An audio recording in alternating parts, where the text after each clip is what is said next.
Supriya Bhalerao madam, and then types of research design by Dr. Pranita Joshi Deshmukh. Today is dedicated for statistics, and we have a very senior faculty, Dr. Amitabh Banerjee sir, as a faculty today for the program. The topic today is Introduction to Biostatistics. We have already shared Dr. Amitabh Banerjee sir's CV with all the participants in the participants group. Sir is presently the professor and head of the Department of Community Medicine at Dr. D.Y. Patil Medical College, Pune, and Sir has taken premature retirement from armed forces in 2005, and is working as professor and subsequently as HOD since 2005 at Dr. D.Y. Patil College.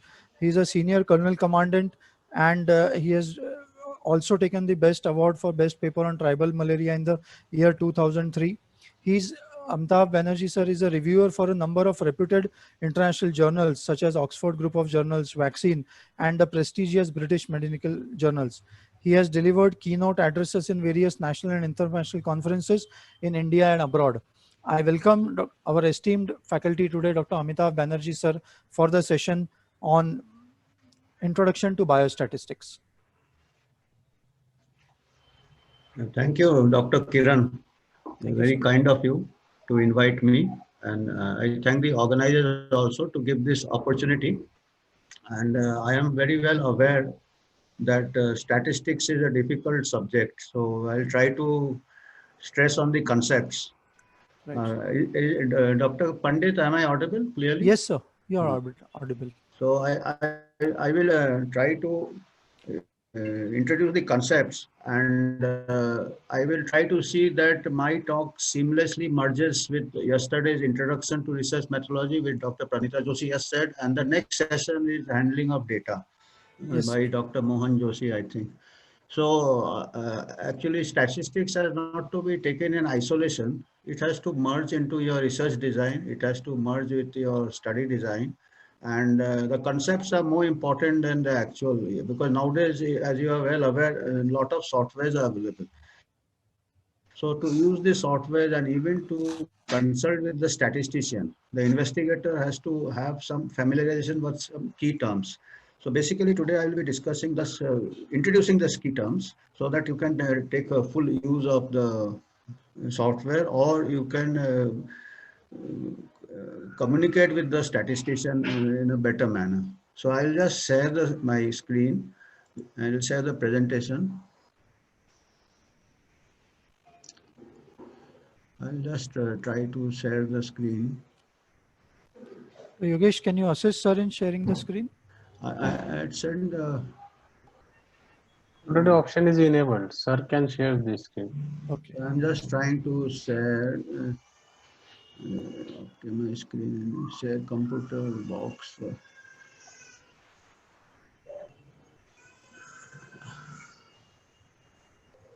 How do I share the screen? नीचे sir नीचे share है देखिए new share.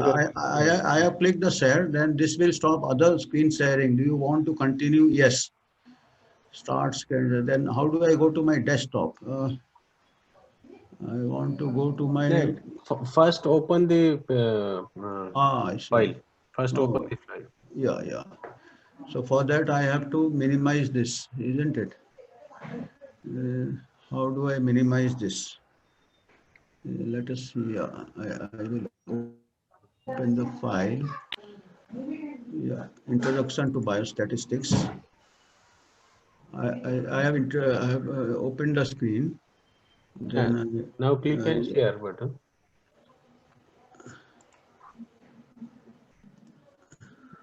Now I will share the screen and select this file. This is the share. So is it now I am sharing, isn't it? Yes, done, sir.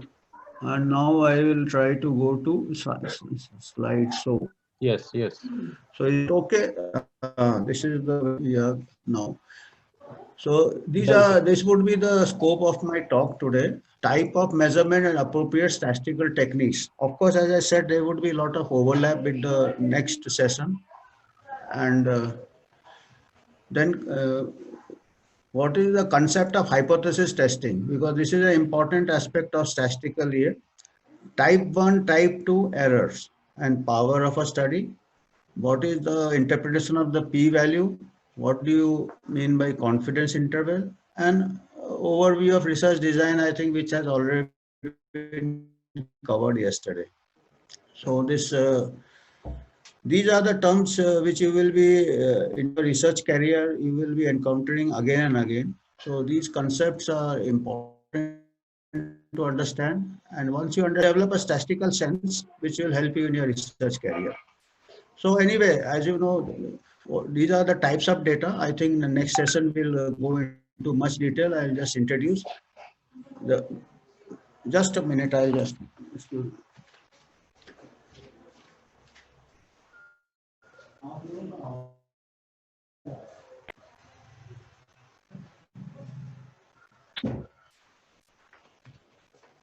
Excuse me. So this is how you quantify any observation. Either you can count it, or you can measure it, or you can rank it. So based on this methods of summarizing data, like I have got so many cases of, say, hepatitis. I can count cases of hepatitis. I can count male. I can count female. I can count number of people with arthritis. That is counting. So when you count, you can have a numerator and a denominator, and you can tabulate the data. Out of so many treated with drug A, so many cured. Out of so many treated with drug B, so many cured. So that you can tabulate in and summarize in percentages. So that will different type of statistical test can be applied to this type of tabulation. These are called categorical data, and the test which you usually use and the chi-square or other types of measure. How you measure things? That is, you can measure height, you can measure weight, you can measure blood pressure. These are known as parametric statistics or interval scale. And very good statistics can be applied to this. That is the parametric test like the t-test and ANOVA and other things. Other type of measurement is a ranking, like grades of muscle power, grade 1 power, grade 2 power, grade 3, or pain score. You are not measuring exactly, but at least you can grade it. That is ranking. So here you apply the non-parametric test. So basically there are three types of data. One is the counts, other is the measure, and third is the rank, which is ordinal. And according to that, you have to choose your statistical test.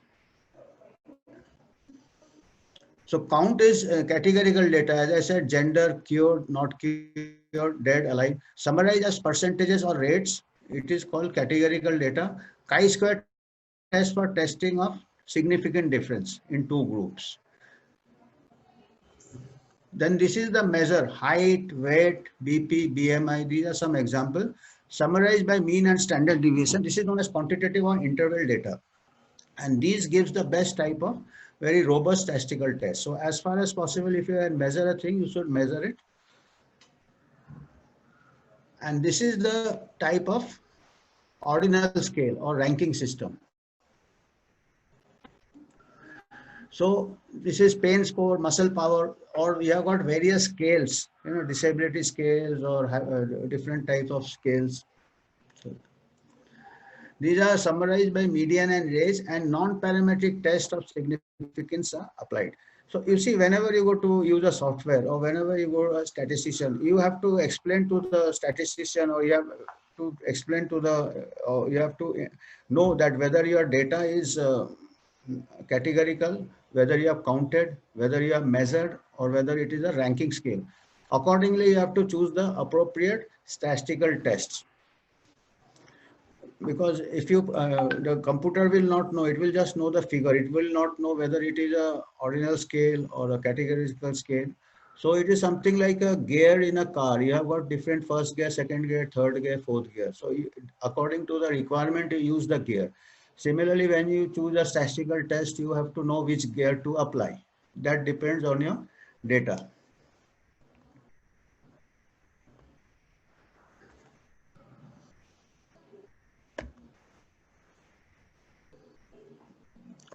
Why I am not able to go down?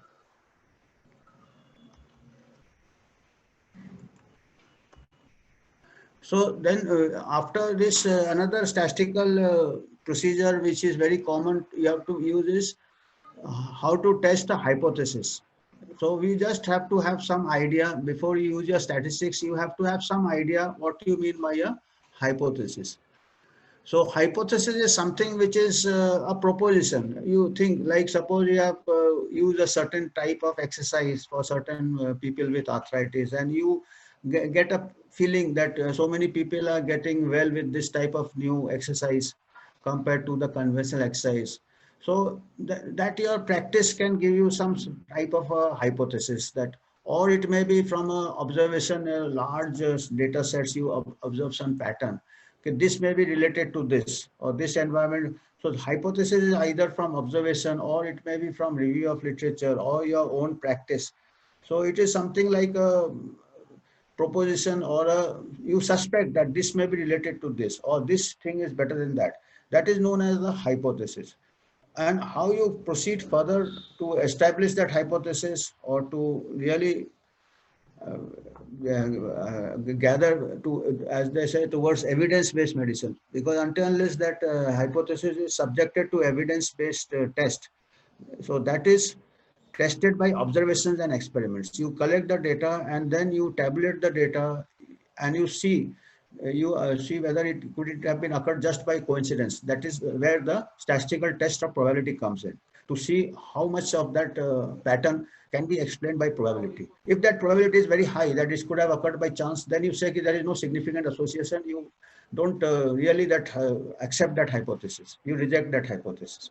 So by one of the limitation of this type of studies are that we cannot prove anything. We can only disprove or falsify the hypothesis. If we cannot gather enough evidence beyond the statistical probability, we reject that hypothesis and we say there is no association. So we cannot directly prove a hypothesis. We can only by default, if we cannot reject that hypothesis, if the probability is very low, if the probability of this occurrence of difference in the two groups is very low, then we by default we reject the null hypothesis, and we accept that there is seems to be an association with this and with this drug or this exercise and this outcome.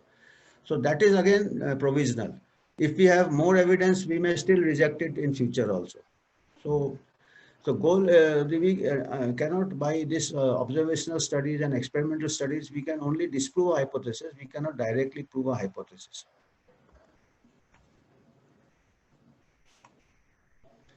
So what are the types of hypotheses? Sir, can we just increase the volume at your end if possible? Amitabh Banerjee, sir. Okay, I'll just do it. Yeah, if possible. Few of the participants were. Yes.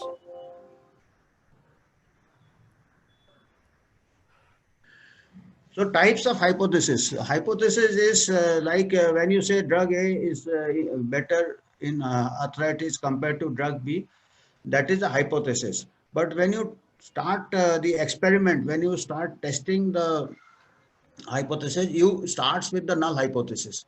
You start with the assumption that there is no difference between the two drugs. That is the null hypothesis.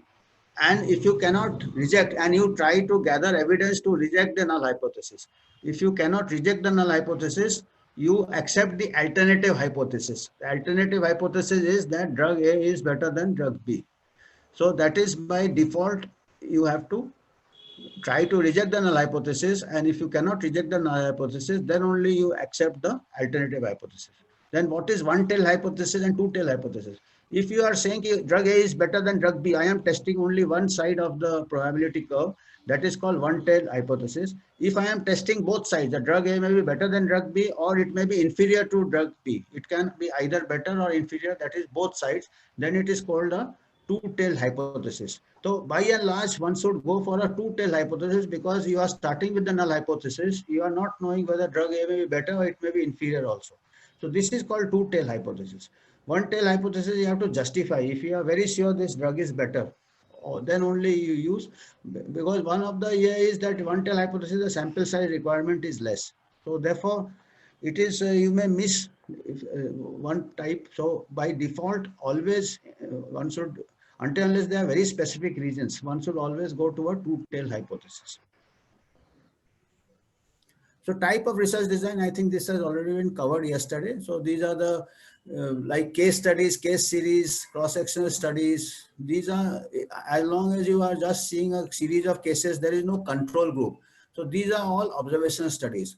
To test the hypothesis, you have to have two groups, either case control studies or cohort studies. That case control studies, people with a particular outcome and people without a particular outcome, and then you see the back history and you see whether that is, those are called case control studies. And cohort studies are people with exposure, people without exposure, or people given drug A, other group given drug B and follow them forward. That those are known as cohort studies. So these are the hypothesis testing studies. And up till all this, these are observational studies, as long as the investigator does not add anything from, does not control the study participant allocation or like. And once you introduce anything from outside, that is, one group is given drug A and other group is given drug B, that it becomes an experimental study or random clinical trials. You may be saying ki why I am not saying ki cohort studies also, when I said one person is taking drug A and drug B and you are following forward. Here the drug A and drug B is taken in the normal course of treatment. Some physician may prescribe drug A, other physician may prescribe drug B, which is already established, and then you follow up. That becomes observation studies. So you are not decided ki which person gets drug A and which person drug B. So that's why you are not controlling the study conditions. You are just observing the natural practice or natural habits. So some people are smokers, other people are non-smokers, and you follow them forward. Or in, say, Ayurvedic, you have got different prakritis. So you follow people with some prakriti, people with other prakriti, and follow them forward for their disease experiences. So that becomes observational.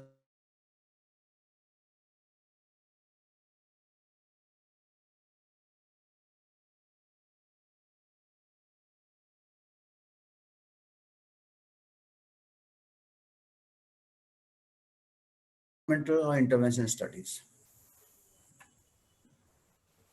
Then statistical principles of hypothesis testing. So when we are doing the statistical test of hypothesis, whether as I said, the statistical test of hypothesis is done to establish the role of probability in your findings. You may find a different pattern in the two groups. So the question comes, firstly, of course, you have to be very sure that it is not due to methodological errors, errors of observation. You have got instrument errors. So those are the quality control things. So first you have to exclude those other things, or it may be that the two groups are not well matched. There are some other factors which are known as confounding factors. So first of all, before doing a statistical test, all these things should be first excluded. Then if you still continue to see the difference in the tabulation or difference in the, say, mean BP in one group is 130 and the mean BP in the group is 150. So you have found a difference of 20 millimeter average. So then you have to see whether this could have occurred by chance. If you have got a small sample size, things could occur by chance. If you have got a larger sample size, maybe there may be some real difference. Still, there can be an element of chance. So that uncertainty will always remain, whether there is, it could have just a coincidence or chance. So for that, you have the different statistical tests of significance or probability. You want to find out the probability of this occurring, given that the null hypothesis is true. What does P say? The probability is the value that this is the probability. Suppose there is no difference in two drugs. What is the probability the difference I am observing in my results is due to chance? So when you do this p-value, and that is the cutoff. If the probability is less than 5%, conventionally we take the cutoff as 5%. That's why you have got p is equal to less than 0.05. If the probability is less than 0.05, you say that the chances of this occurring is 1 in 20 or 0.5 in 100. So this is a very low probability. So I assume that there is a real difference and I reject the null hypothesis. So this is a, there is still a element of error. And that element of error is known as the type 1 error. Type 1 error is that the null hypothesis is actually true. There is no difference. But in my study, I reject the null hypothesis.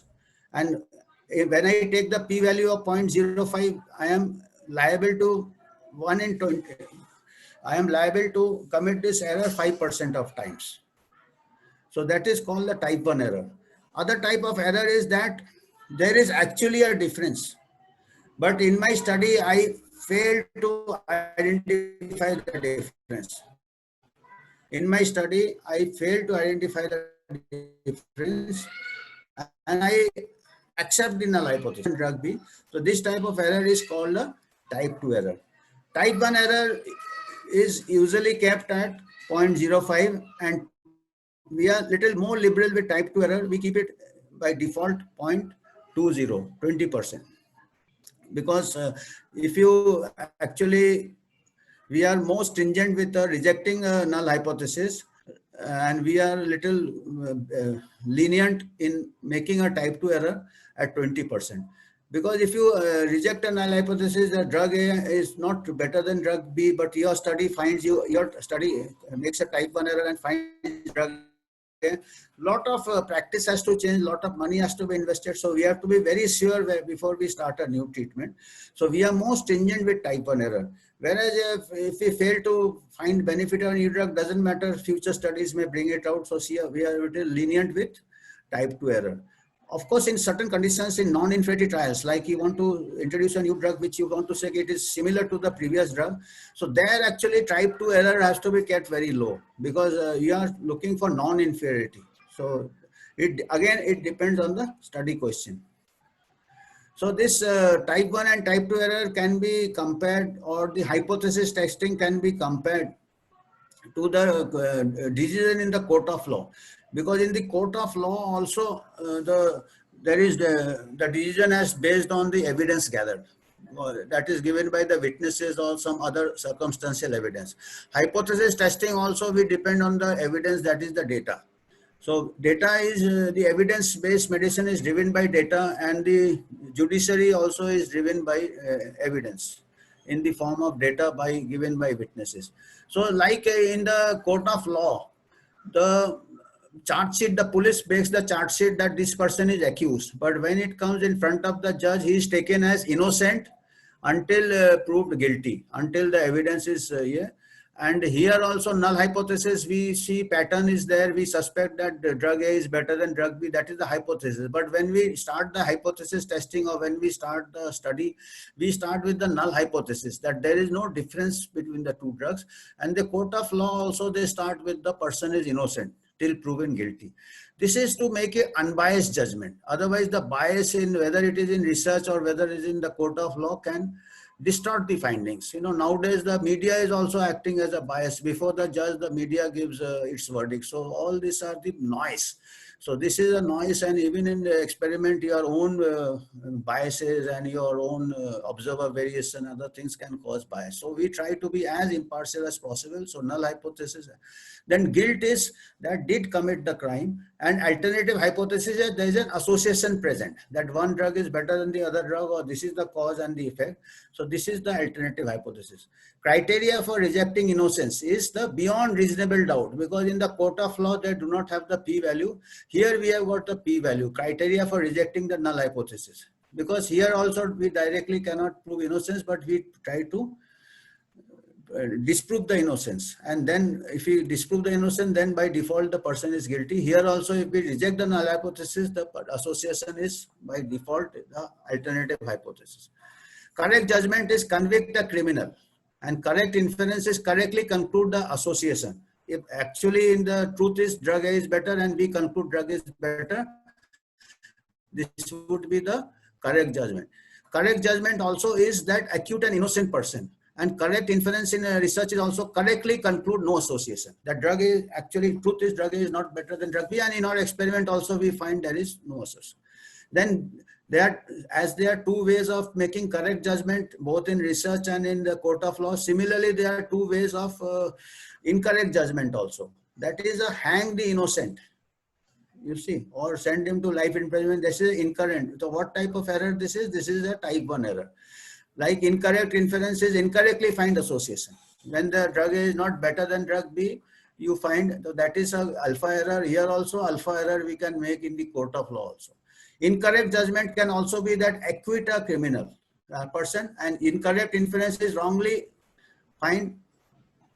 This would be wrongly find no association. Sorry, this is a mistake here.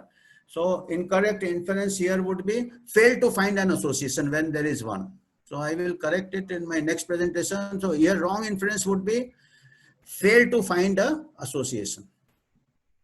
So this is, you see, like we are also very difficult in science and very difficult in the court of law also. Both are very full of uncertainty. So we should be now more lenient to the judiciary. We are always criticizing the judiciary, and nowadays we are, you see, people are also criticizing the science also. One day they find hydroxychloroquine effective, other day say not effective. So similarly, the judgment is also reversed. So we are both in the same boat. So we should be more lenient now. So what are now, to sum up, we have the type 1 and type 2 errors should be stated in advance of a research, depending on the research question. You see, if there are many drugs in the market, then type 1 error is more important. We don't want another drug because there are already more drugs. So, but if there are no drugs, like here, COVID, there are no drugs. So we should not miss even a small effect, we should not miss. So we should keep or some rabies, there is no treatment. So depending on the study question, or in cancer where they have to have some treatment at all. So depending on that, you don't want to miss a drug. So then if you don't want to miss a drug, the type 2 error should be more important. But there are already many drugs, very procedures, and the condition is more or less self-limiting. Then the type 1 error, you have to be usually kept at 0.05, and type 2 you kept at 0.20. But again, it depends, as I said, on the research question and on the what is the already prevalent drugs available. So because when you go for sample size calculation, all this will be asked by the software. And also if you go to a statistician, he or she will require these inputs. 1 minus type 2 error is the power of the study, that is 80%. Usually if you keep 20% as the type 1 error, type 2 error, yeah, 80% means that if there is a difference in the two groups, your study with this sample size, 80% times you will be able to detect the difference, and 20% times you will be missing it. That is the type 2 error. So if you do not want to miss a difference, you have to increase this from 90% higher or 95%. So type 2 error is set at 2. So conventionally we keep as 80. Otherwise, if you try to decrease the type 2 error, no, your sample size will increase a lot.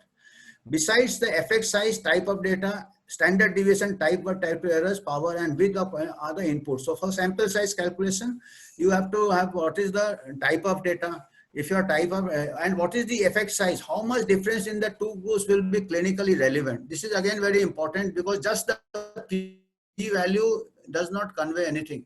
The clinical relevance also is important, or perhaps more important.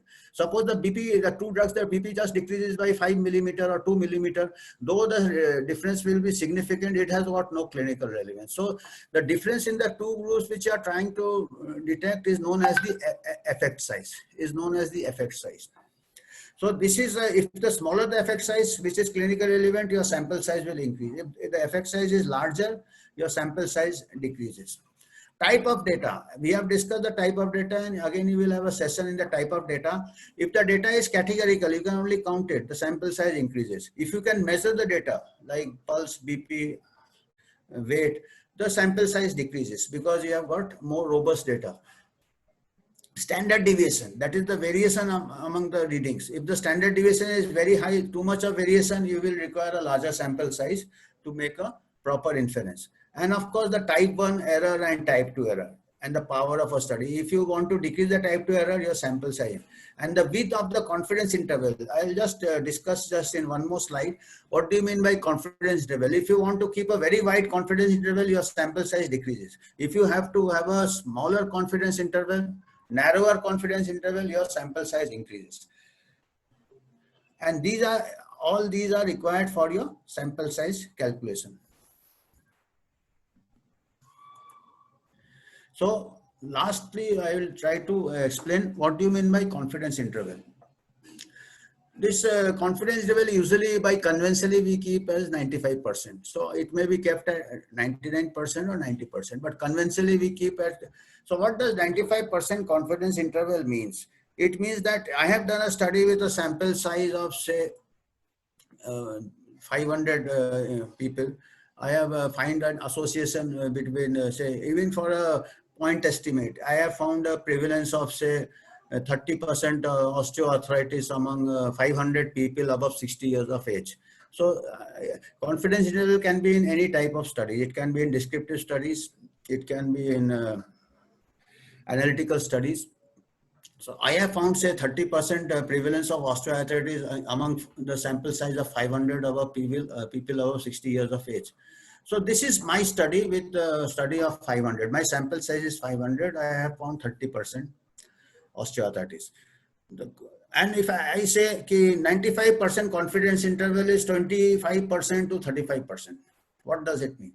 I say 30% is my point estimate. In this particular study, I have found 30%. My sample size is 500. And I say that my confidence interval is 25% to 35%. 95% confidence, 25%. That means, like, if 100 other investigators take a sample size of 500 above 60 years old, they repeat the study, 95% of the estimates will fall between 25 to 35%. You are getting the point. So if I increase the sample size, if I want, I want a confidence interval is 28 to 32. I want a narrower confidence interval. So I am not very sure. I mean, the real value may be anything between 25 to 35. Or if I take a smaller sample size, if I take only 100 people, my confidence interval will be 10% to 40%. So that will not have any clinical relevance or public health relevance. It may be 10% also or 40% also. If I take 100, sample size 100. So if I want to be very, I increase the sample size. If I take 1,000 instead of 500, my confidence will be narrow. So this is the meaning of the, so again, this confidence interval, how much is the range of confidence interval will depend on the clinical relevance. If your confidence interval is very wide, it will lose the clinical significance or clinical application. Similarly, if I say this drug A and drug B, in my study, I find I have taken a sample size of 10 patients, both sides. 10 patients I have given drug A and 10 persons I have given drug B. And I have found a difference of, say, pain score of, say, 10 with a standard deviation of A, or I am testing a new antihypertensive. I have found a range of, say, 20 difference of 20 millimeter of mercury with drug A difference compared to drug. Average BP fall with drug A is 20%, 20 millimeter, and that is the A. That is my point estimate with my study result. And depending on the sample size, if 100 people repeat the experiment, they take different samples of this, and their confidence interval may range from, say, 2 millimeter mercury to 40 millimeter mercury with a sample size of 10. So that does not give any clinical clue. It can be anything between 2 to 40, 95%. So if I increase the sample size to, say, 50% patients in each group, so my still my estimate would be 20 millimeter, but my confidence interval will narrow to, say, 18 millimeter to 24 millimeter mercury. So which will have more clinical relevance. I am a better precision of my study. So this is just to give you the conceptual aspects of the confidence interval. Why? And nowadays, this most of the journals, they insist that confidence interval is a better estimate or a better way to express your statistical finding than just the p-value. The p-value will not give you the range, the imprecision of your results. So any questions now? I think I have finished. And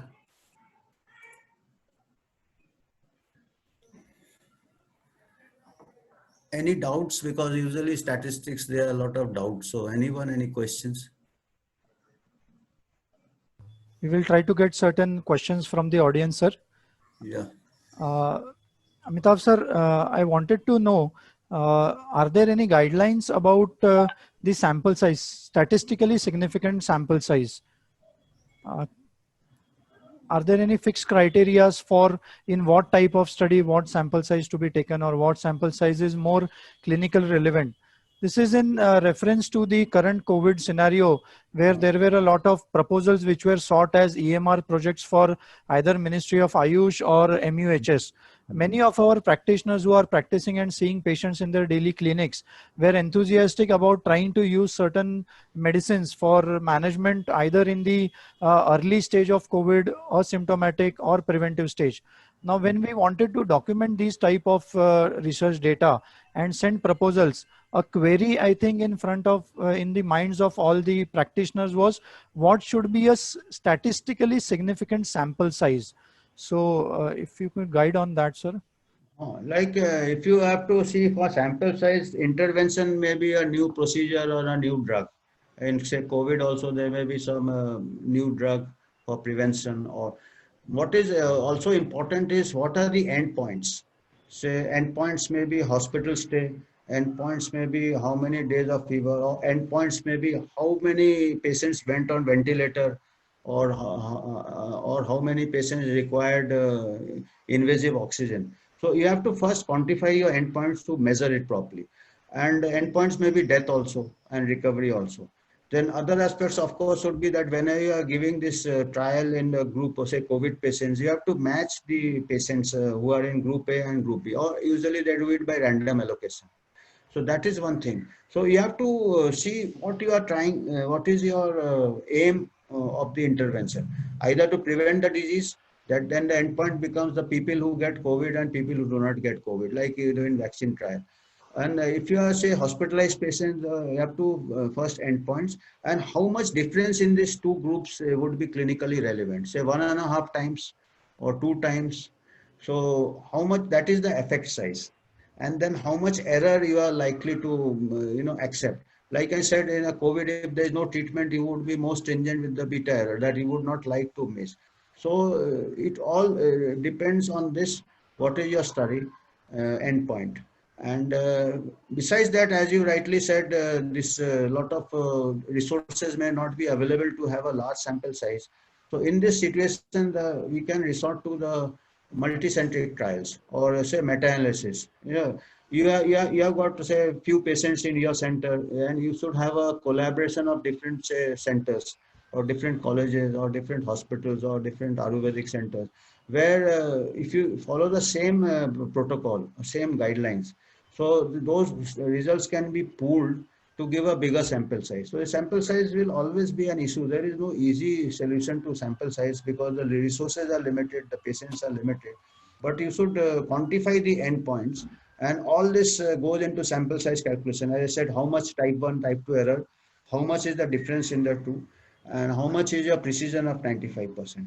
So this and if there is no, you see, if the depends the severity of the cases. So if you are taking only severe cases where the where recovery is very less, a lower sample size there. But if you are seeing the routine cases, you see most of the COVID, they may be recover on their own. It is a self-limiting disease.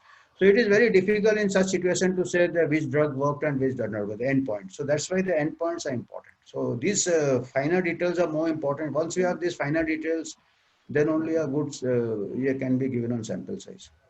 Okay, sir. Yes, sir. Sir, we wanted to know, are there any softwares? You said there are certain softwares for these type of statistical analysis. So can these be available for practitioners who would want to do the statistical analysis of their outputs on their own? Few softwares, if you could enumerate. Yes, a very good software, which is, I would give some software which are in the public domain and which are reliable. One is WinPepi, WINPEPI. Okay. People can note it down. WINPEPI.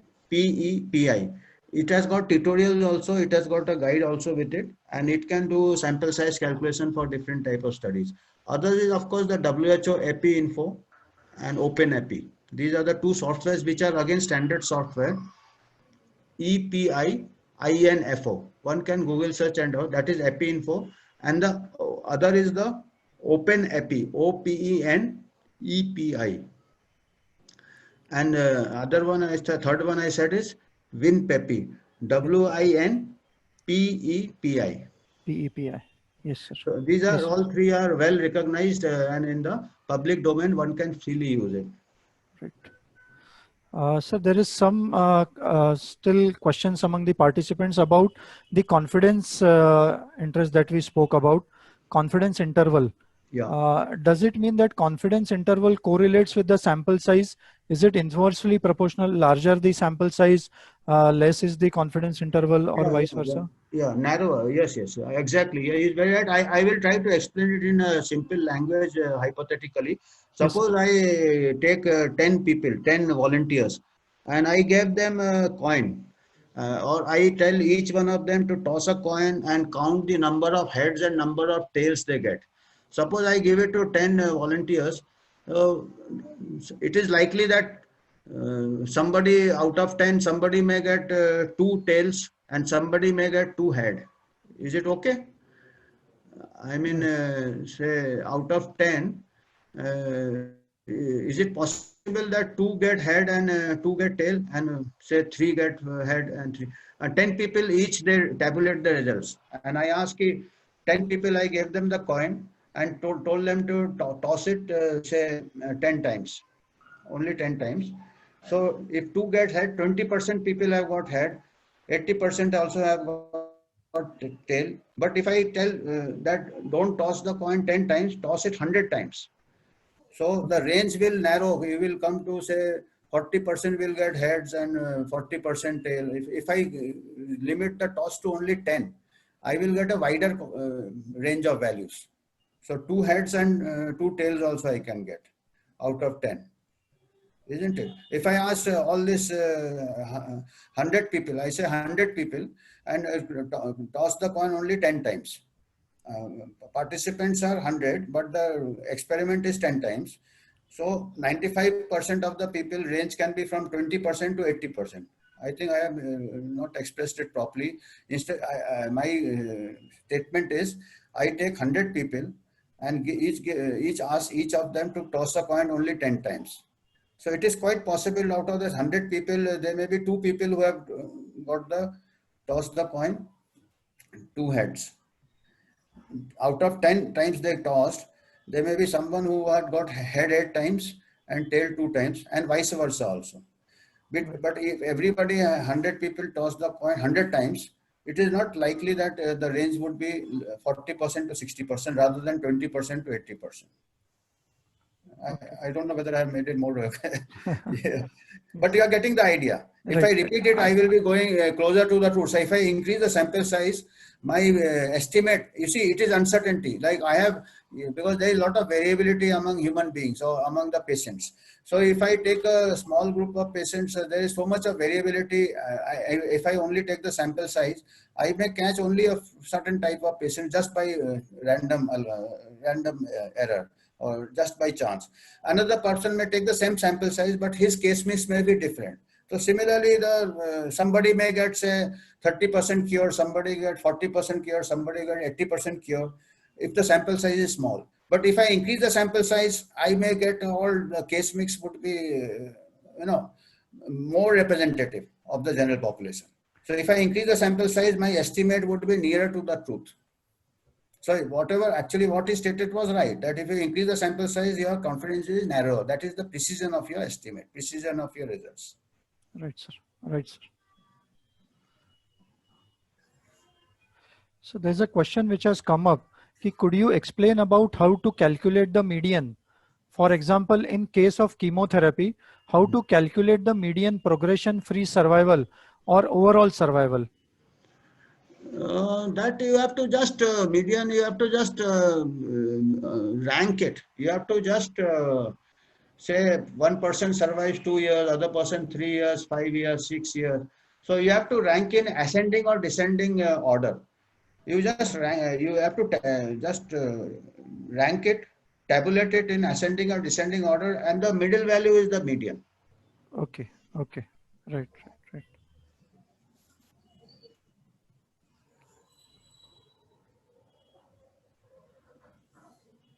There's a question from Dr. Pratik Patil, sir. Dr. Pratik Patil, sir, is associated with Dr. D.Y. Patil Hospital, Nerul. Sir has asked, how can we grade symptoms from the field of Ayurveda, which doesn't have some predefined standard values, which might not have any numerical values, but mostly are in the form of grades? Like you said, there are certain pain scales. So Yeah, it is, there are just subjective parameters. We don't have objective parameters. So I think these are some of the challenges which we find while doing research in Ayurveda. Similar type is faced by psychologists and psychiatrists also. They have also got different, well-being or different mental states and all that. So lot of similarities are there in the psychiatric and Ayurveda. So here, as I said, we can have some sort of scale development itself is a big work, where, as you said, if there are some group of symptoms which go together or group of characteristics which go together, so those can be either whether it predicts a certain outcome, a certain predispositions of particular disease.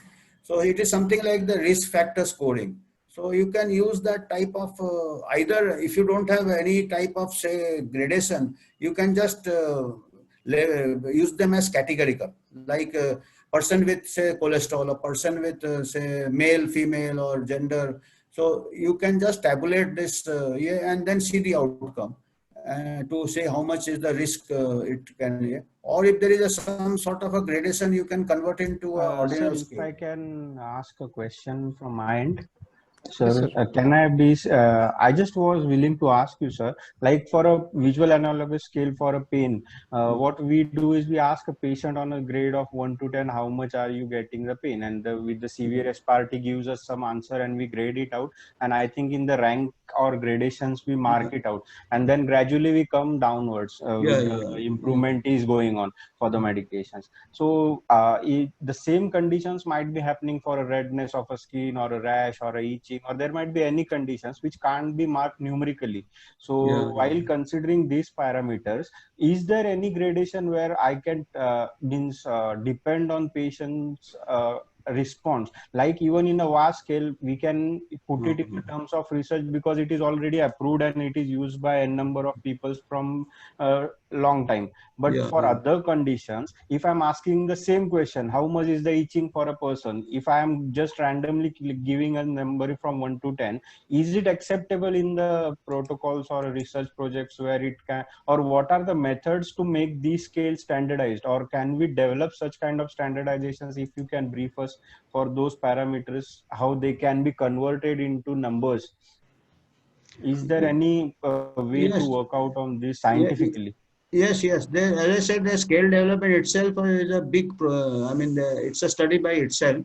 And as you said, like itching is something like pain. Again, pain is also subjective. Itching is also subjective. So you can say itching is, suppose itching is a minor. He or she has to itch and it goes away. So you may grade it at say 1. If it doesn't go away, it is throughout the day. You grade it as 2.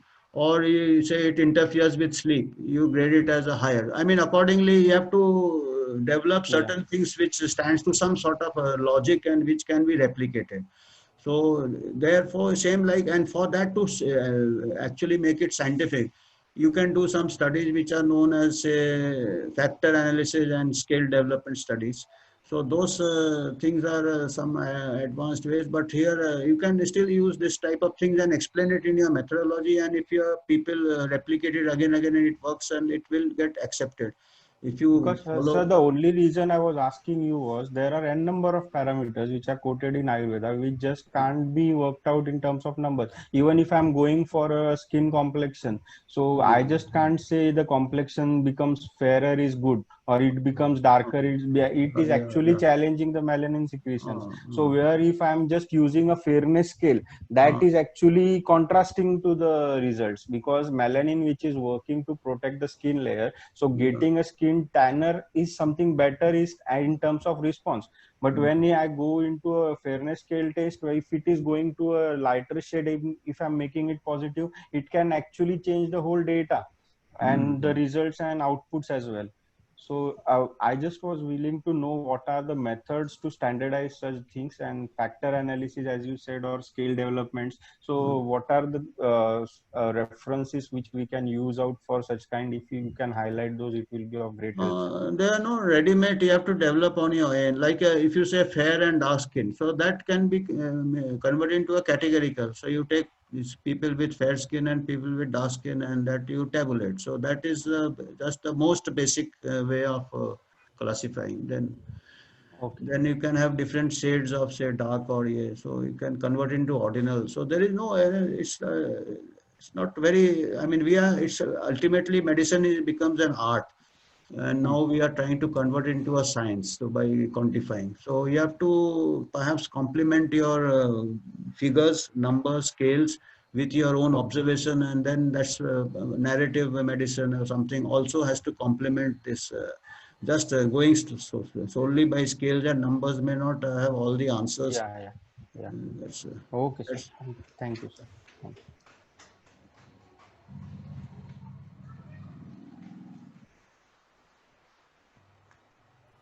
If you can have any more questions.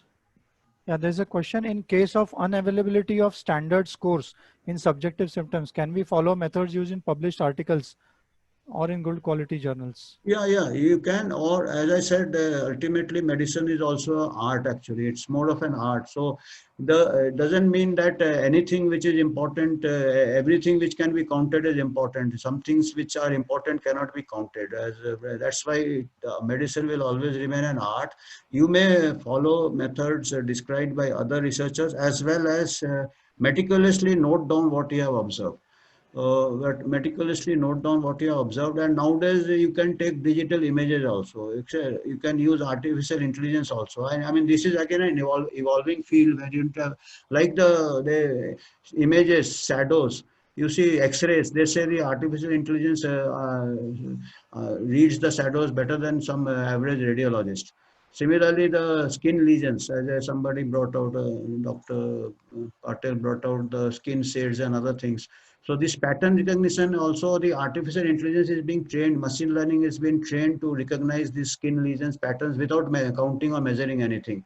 So these patterns, and they are able to, even the pathology slides, histopathology slides, the artificial intelligence is reading nowadays, and they are identifying patterns, and they are giving correct results or current readings. So in future, these things may help overcome this pattern, but ultimately it is a human judgment how much clinical relevance, how much application it has. So this pattern recognition can be used in where the scales are not very good. I mean, these are evolving things. I wouldn't say it has come very much, but they are evolving, and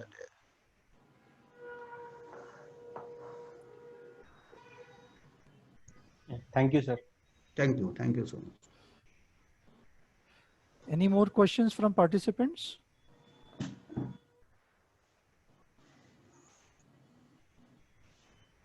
A question from Dr. Sandeep Mali.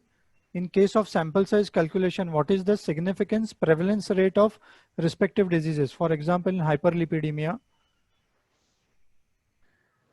This is also used like if you are doing a prevalence survey, it will ask what is the expected prevalence. So accordingly, the sample size. So one of the default measures is if you don't have any prior estimate of prevalence. So if you take 50% as the default prevalence as a flat rate, that can be used for sample size calculation, because taking 50% gives the maximum sample size. So this is what the EpiInfo software also takes by default. So it's a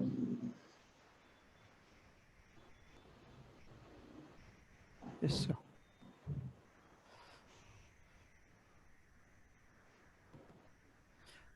A very difficult subject, statistics. So you have tried to simplify it. There were few relevant questions regarding it. If there are any more questions, we can take those questions.